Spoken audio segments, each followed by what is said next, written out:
Hali gani mwanafamilia wa channel tupendwa hii hapa ya Kileo Media. Kama ndo mara yako kwanza basi nikusii usisahau kusubscribe, kulike, kushare pamoja na kucomment. Bwana Wema Sepetu amjibu bibie Zuchu kwa kile ambacho kilichokuwa kinaendelea. Unaambiwa Wema Sepetu sasa hivi amekuwa mkali sana kwenye masuala mazima la yeye kuweza watu kumuongelea Diamond Platnumz. Kiukweli hili jambo huwa linamkera sana, na nikukumbushe kwamba Wema Sepetu pamoja na Diamond Platnumz wameweza kufanikiwa mtoto mmoja, na hii ndio sababu kubwa mpaka leo hii Wema Sepetu hataki kabisa kuweza kusikia haya ambayo yanayoendelea, na tumeweza kuona baadhi ya ndugu jamaa na marafiki wao waliweza kuongea vitu vingi, na kisha akasema kwamba tunatakiwa kuweza kutambua thamani zetu, kwa sababu kuna watu wengi ambao wanatamani kuweza kuona maisha yetu yakiwa katika migogoro mikubwa.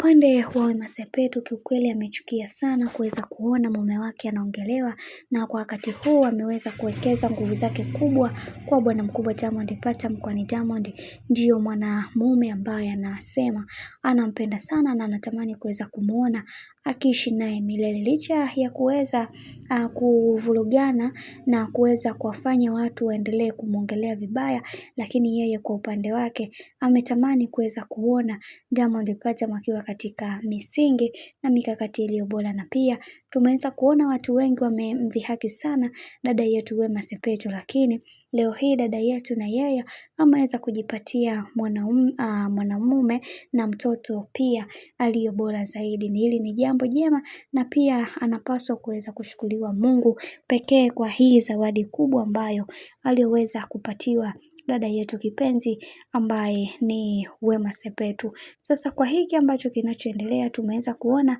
baadhi ya ndugu jamaa na marafiki waliweza kung'aka kidogo, kisha wakasema kwamba tunatamani kuweza kuona bibie Zuchu kwa hiki akinyamaza, kwa sababu mambo ni mengi sana, alafu muda ni mchache, na hiki ambacho anachokifanya tunaona kabisa ni kwenda kuzalilishana.